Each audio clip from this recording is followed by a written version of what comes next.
shattered roots.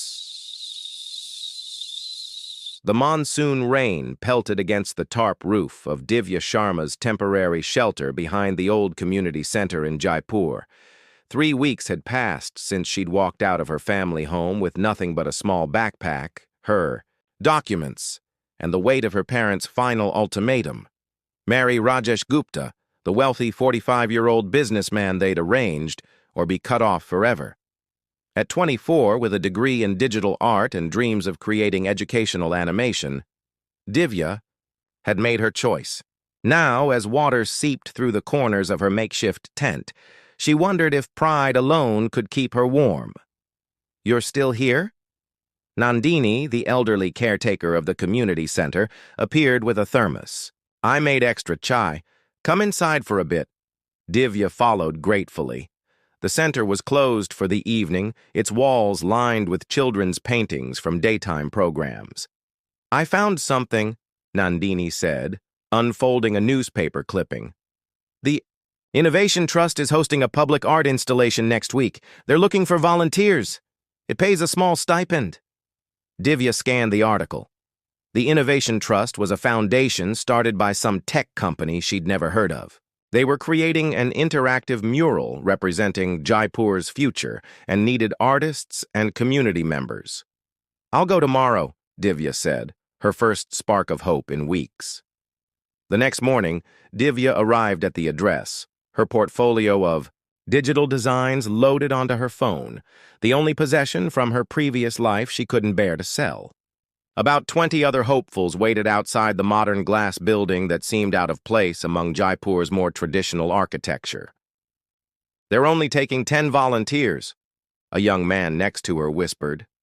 "I heard the founder himself might be overseeing the project." When Divya's turn for the interview came, she faced a panel of 3, 2 women in corporate attire and a man in simple jeans and a kurta who sat quietly in the corner, observing. "Your background is in digital art, not traditional painting," one woman noted, scrolling through Divya's portfolio on a tablet. "Yes, but art is about communication across mediums," Divya replied.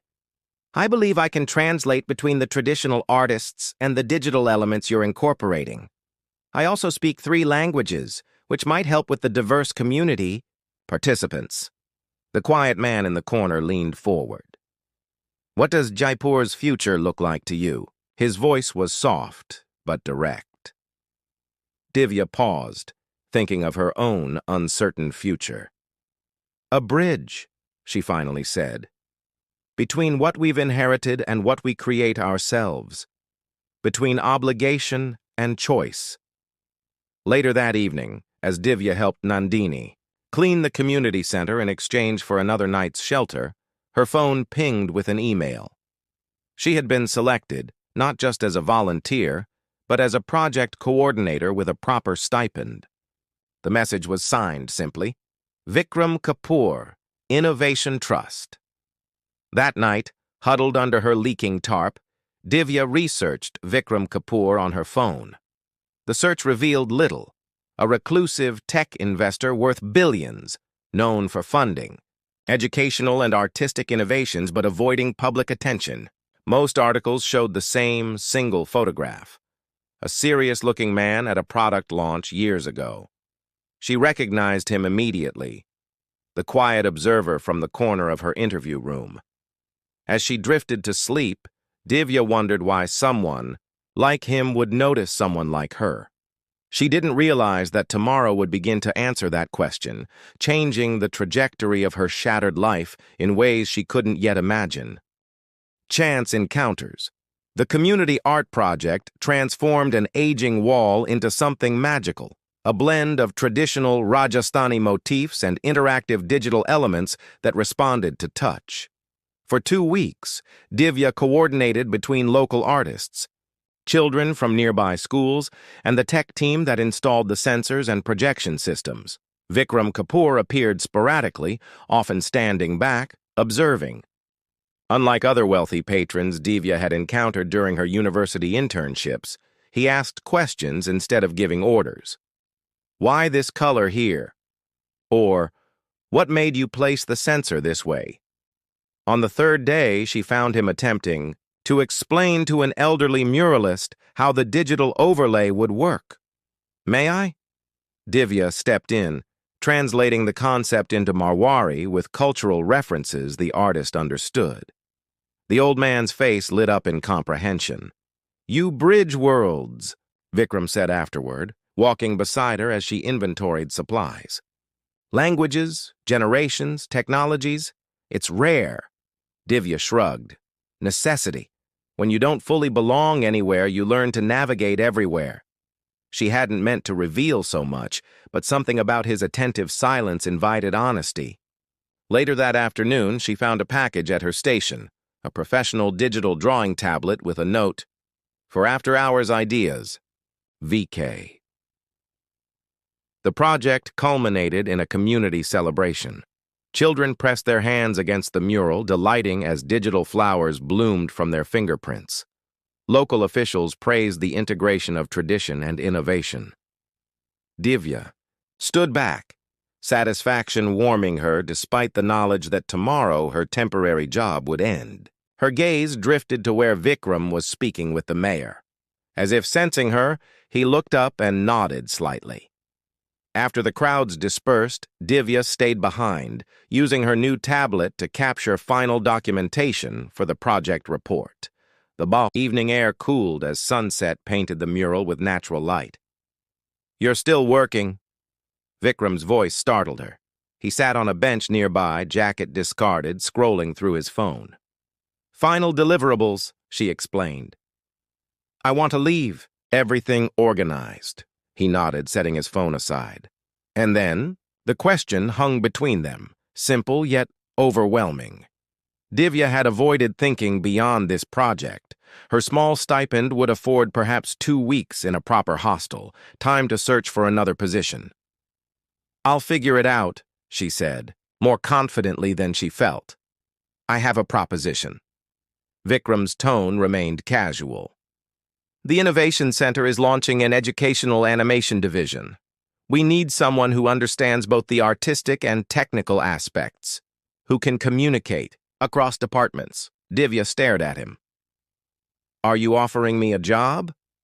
"An opportunity," he corrected. 6-month contract, fair salary, company housing if needed. The position would report to our creative director, not to me. "Why me?" Divya asked, suddenly suspicious. During her final year at university, she'd received enough inappropriate opportunities from wealthy men to develop a healthy skepticism. Something in her expression must have communicated her concern. Vikram's eyes widened slightly. "This isn't—" He stopped, recalibrated. "The Innovation Center needs talent. You have exceptional skills and a perspective our team lacks. That's all." He handed her a business card. "Think about it. Call this number tomorrow with your decision. If it's no, we'll still provide references for your next position." After he left, Divya sat with her tablet, drawing absently, a bird breaking free from a cage that transformed into a flowering tree. She hadn't told him about her family situation, about the desperate circumstances behind her availability. Yet, his offer addressed precisely what she needed without the humiliation of charity. That night, in her small rented room secured with her project stipend, Divya called her childhood friend Priya, now studying in Delhi. "It sounds incredible," Priya said after Divya explained. "But be careful. Men with that much power—" "I know," Divya sighed. "But the position reports to someone else and it's a professional contract." "Then what are you afraid of?" Divya stared at the ceiling. "That I'm not good enough, that I'll fail and end up worse than before. Or," Priya countered, "you might succeed and build the life you've always wanted. Isn't that possibility worth the risk?" The next morning, Divya called the number. A professional woman's voice answered, Vikram's executive assistant. The contract would be ready that afternoon. The position started Monday. As Divya signed the papers in a sleek conference room at the Innovation Center headquarters, she caught sight of Vikram through a glass wall, deep in conversation with engineers. He glanced up, met her eyes, and gave a small nod of acknowledgement before returning to his discussion. Not a rescue, Divya thought. An opportunity. Now she would have to prove it wasn't wasted on her. Growing Wings. The Innovation Center occupied 3 floors of a renovated textile factory.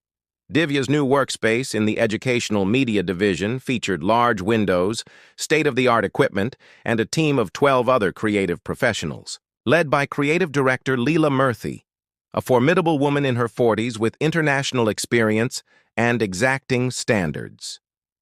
Vikram may have hired you, but you answer to me, Leela stated during orientation. His interest doesn't guarantee your success here. The first project assigned to Divya was designing character concepts for an animated series about Indian women scientists throughout history. The deadline was tight, the expectations high, and her teammates, while not openly hostile, seemed cautious around her. "Don't mind them," whispered Rohan, a friendly animator who occupied the desk beside hers. "Anyone personally selected by Vikram gets the same treatment. They're wondering if you're a spy, a relative, or a genius they haven't recognized yet." "I'm definitely not the first 2, Divya said. "Then prove you're the third," Rohan grinned. Days blurred into weeks.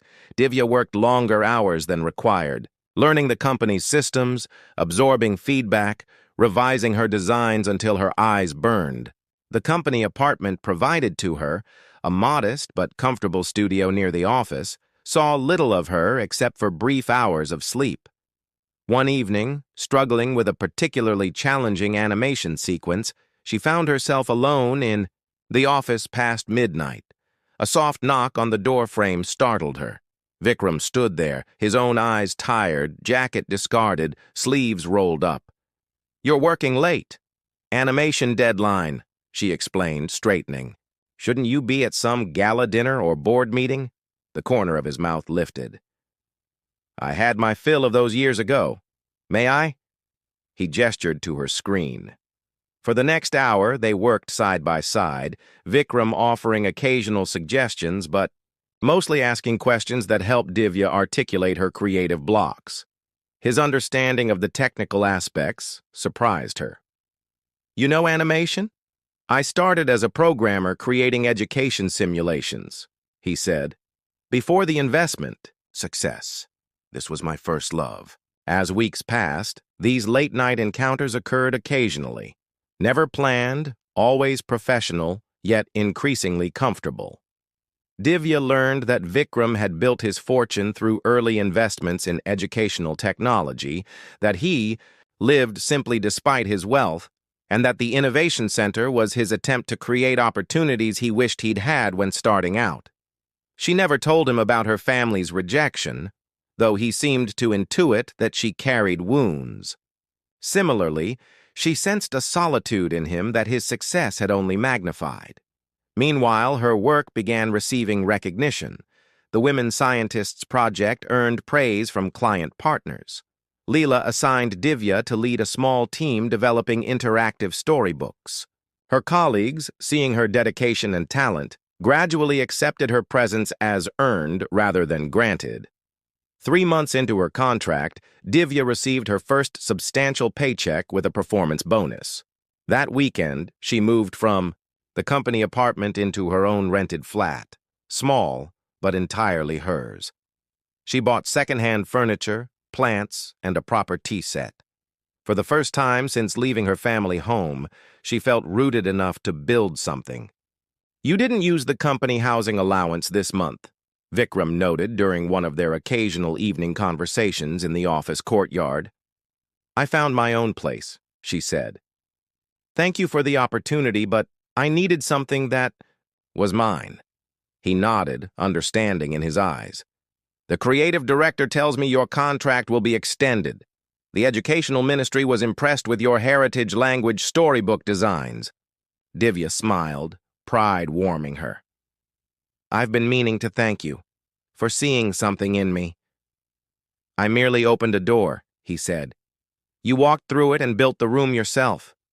Something shifted between them that evening, a recognition of mutual respect evolving into something undefined but significant. Neither acknowledged it directly, maintaining their professional boundaries even as their conversations deepened.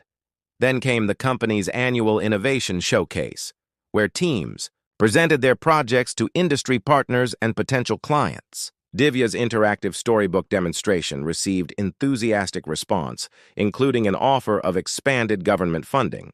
At the reception afterward, as she discussed implementation details with education officials, she noticed a commotion near the entrance. Turning, her glass nearly slipped from her fingers. Her father stood in the doorway, scanning the crowd, her mother and younger brother beside him. They were dressed in their finest clothes, utterly out of place among the tech industry crowd. Before she could process their presence, Vikram appeared at her side. "Colleagues of yours?"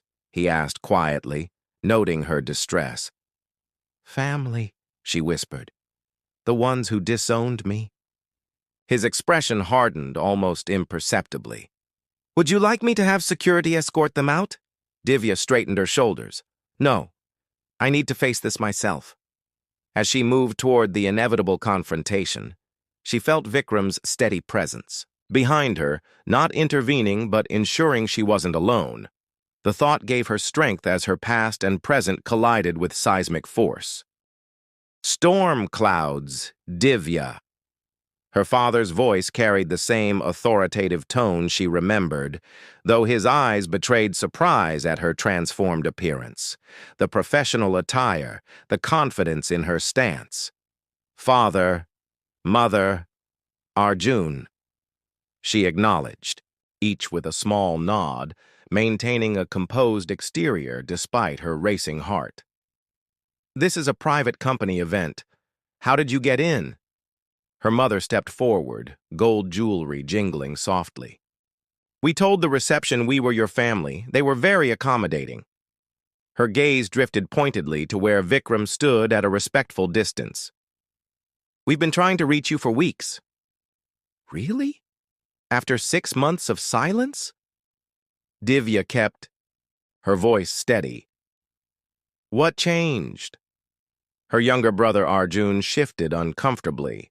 At 19, he looked both apologetic and impressed, his eyes darting around the elegant venue. "Perhaps this isn't the place," her father said stiffly.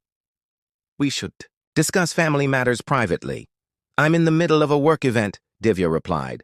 "One that's important to my career." "Your career." Her father's tone held dismissal. "Yes, we've heard about your situation. Working for this company, living alone without family protection."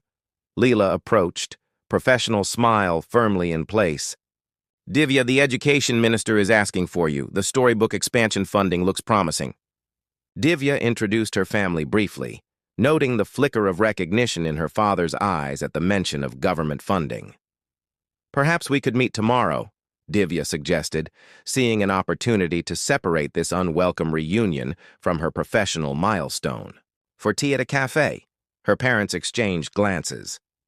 "We'll expect you at the Jaipur Grand Hotel, noon tomorrow," her father stated rather than asked. "We're staying in the executive suite."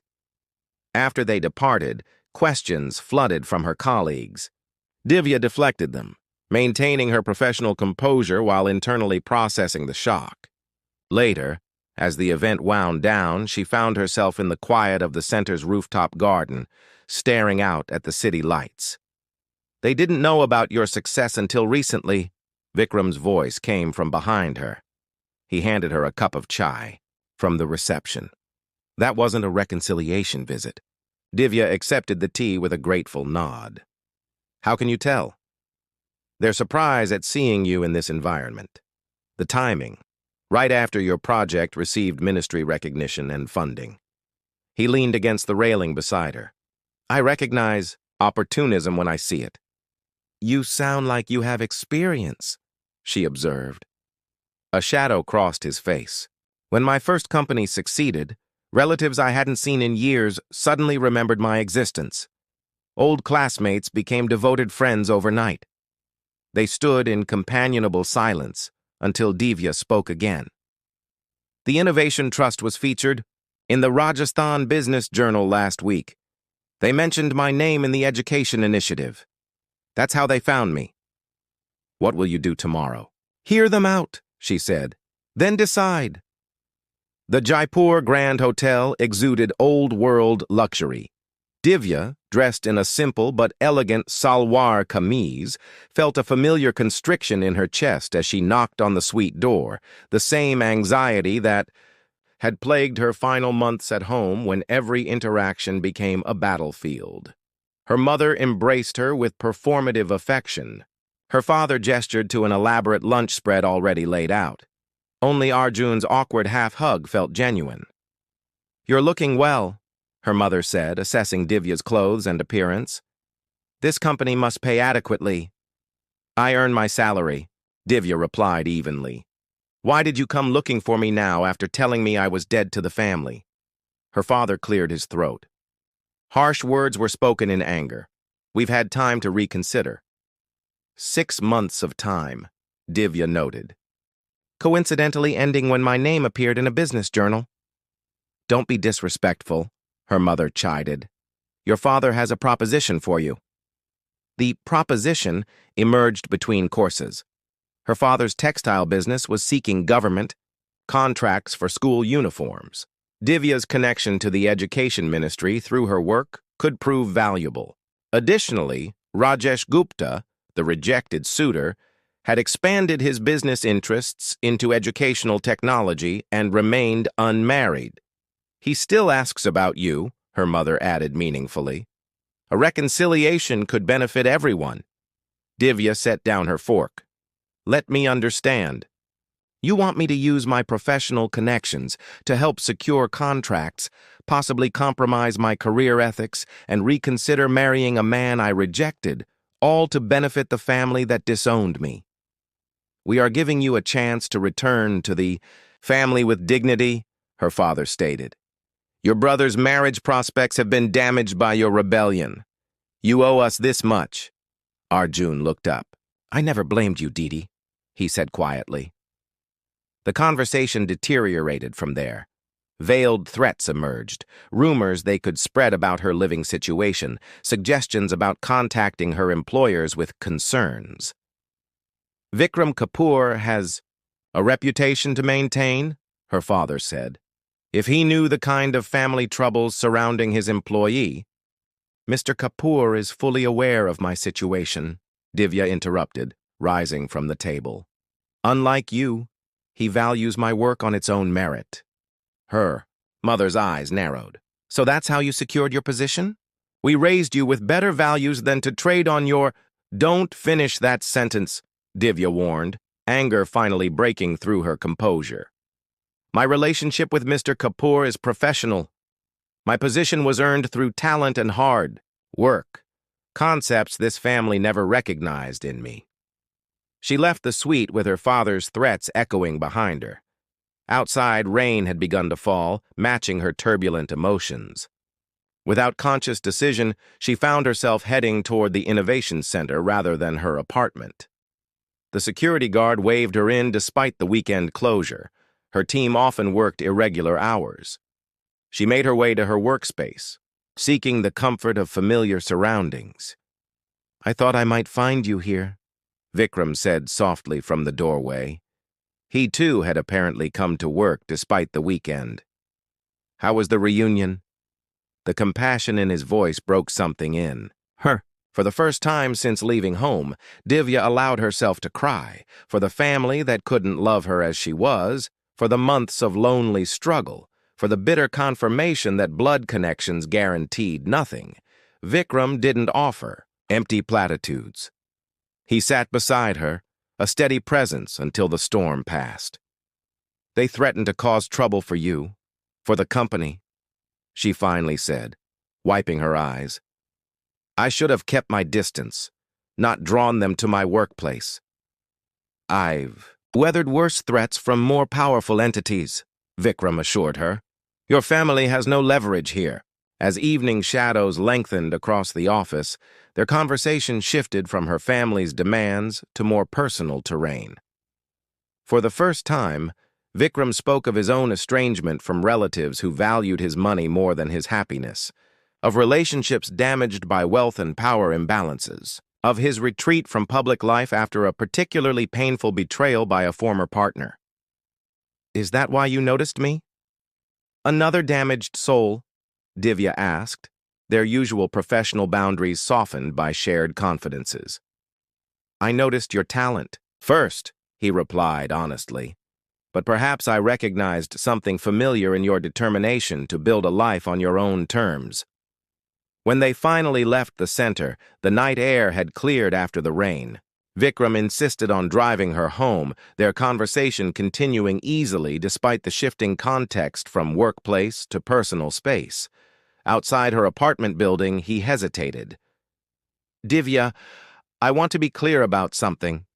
Your position at the company is secure regardless of anything else that might develop between us. Your career stands on its own merit." The acknowledgement of possibility between them hung in the air like the lingering scent of rain. Divya met his gaze steadily. "Thank you for understanding that difference," she said softly. "It matters to me." She watched his car disappear around the corner, knowing that tomorrow would require decisions about both her family's threats and the undeniable connection growing between herself and Vikram. Challenges that would test everything she had built, from the ashes of her former life. Blooming destiny. The following weeks unfolded in parallel tracks of crisis and possibility. True to their threats, Divya's parents initiated a campaign of disruption. First came concerned calls to the HR department about their vulnerable daughter being exploited. Then rumors circulated among certain clients about nepotism and favoritism regarding her projects. Divya faced each challenge directly, presenting her work records, documenting her contributions, even voluntarily transferring to another supervisor to eliminate any perception of special treatment. The company stood firmly behind her, particularly Leela, who had witnessed Divya's growth firsthand. "Your work speaks for itself," Leela assured her after a particularly difficult client meeting, "and Vikram built this company to withstand pettier storms than this." Meanwhile, Divya maintained careful distance from Vikram professionally, their late-night conversations paused by mutual unspoken agreement until the situation stabilized. Yet when they did interact in meetings or company events, the connection between them remained palpable, a current of understanding that required no words. 6 weeks after her family's ambush, Divya received notice that her educational storybook project had been selected for national implementation. The team celebrated with a dinner where Leela publicly credited Divya's innovative approach as key to their success. That evening, returning to her apartment building, she found Arjun waiting outside, looking nervous but determined. "They don't know I'm here," he said quickly. "But I had to warn you. Father hired someone to investigate Mr. Kapoor looking for leverage, and they're planning to contact your landlord about concerns for your living situation." Divya invited him inside, seeing her younger brother with new eyes, no longer the protected family favorite, but a young man making his own difficult choices. "I'm sorry, Didi," he said, using her childhood nickname. "I should have stood up for you from the beginning. You were 19. Still dependent on them," she reminded him gently. "But you're standing up now." They talked late into the night, Arjun revealing his own struggles with their parents' expectations, his admiration for her courage, his desire to study computer science rather than join the family business. When he left, something had healed. Between them, a bridge rebuilt across the chasm of family discord. The next morning, Divya made 2 decisive calls. The first to a lawyer recommended by the company's legal department, who helped her draft a formal cease and desist letter to her parents. The second to Vikram, requesting a personal meeting away from the office. They met at a quiet tea garden on the city's outskirts, neutral ground that belonged to neither their professional nor personal spheres. "I won't let them use me to attack you or the company," she stated without preamble. The lawyer says we have grounds for harassment charges if they continue. Vikram nodded, concern in his eyes. And your brother? He's finding his own path. She took a breath, gathering courage for what came next. But that's not why I asked to meet you here. The question that had hovered between them for months finally took shape in words. Whatever is developing between us, and I think we both know something is, it can't move forward while I work directly for your company. The power imbalance would always cast shadows, always give ammunition to people like my parents. I understand, Vikram said quietly. What are you proposing? The National Education Institute offered me a position heading their digital content division, starting next month. Better salary, more creative control, completely independent from your company, though we'd still collaborate as partners on the Storybook initiative. Understanding dawned in his eyes. You're choosing your professional integrity and independence, and the possibility of us, without complications. She met his gaze steadily. If that's still something you want to explore. His smile emerged slowly. I've wanted that since you explained Rajasthani color symbolism to that confused old muralist. But I couldn't ask while you were finding your footing, and I couldn't consider it until I knew I could stand entirely on my own, she acknowledged. The transition unfolded over the next month. Divya completed her projects at the Innovation Center, trained her replacement, and moved into her role at the National Education Institute. Her family, faced with legal consequences and Arjun's unexpected alliance with his sister, gradually retreated from their campaign. Divya and Vikram began dating cautiously, learning each other outside the framework of employer and employee. She discovered his passion for classical music, his habit of reading poetry before sleep, his unexpected talent for cooking South Indian cuisine. He learned of her childhood dreams of creating stories that would inspire children like her younger self, her collection of vintage animation cells, her tendency to work through problems by sketching them in visual metaphors. Their relationship deepened through shared values rather than dramatic rescues, a partnership of equals despite the disparity in their financial circumstances.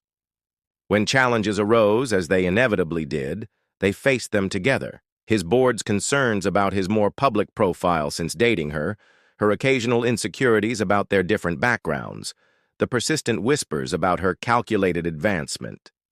6 months after her career transition, they sat together on the rooftop terrace of her new apartment, watching fireworks celebrate the Diwali festival.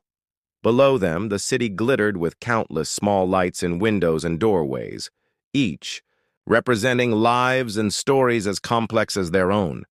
I have something to show you, Divya said, retrieving her tablet. She opened a file, animation storyboards for a children's series about a girl who plants a magical garden in an abandoned lot, each flower representing a different dream she refuses to surrender. My new independent project, she explained. The II Institute approved development funding yesterday. Vikram studied the vibrant images, recognition dawning. This is your story, transformed but still yours. Parts of it, she acknowledged. But the ending is still being written. He took her hand, their fingers intertwining naturally. The best stories always remain a little unfinished. That's how you know they're still alive. Below them, a group of children ran through the street, sparklers tracing bright arcs against the night. Divya watched them, thinking of all the possible paths her life might have taken. The arranged marriage, the surrendered dreams, the safety of conformity. Instead, she had found this. Independence hard-won. Work that fulfilled her purpose. Love that supported rather than diminished her growth. And the precious freedom to determine her own story's direction. Not a fairy tale rescue by a wealthy prince, but something far more valuable. The chance to rescue herself with allies who believed in her capacity to bloom wherever life had planted her. As Vikram leaned in to kiss her, the night sky exploded with another burst of fireworks, illuminating two people who had found each other not through desperation or obligation, but through mutual recognition of something essential in the other, the courage to become fully themselves, against all odds and expectations.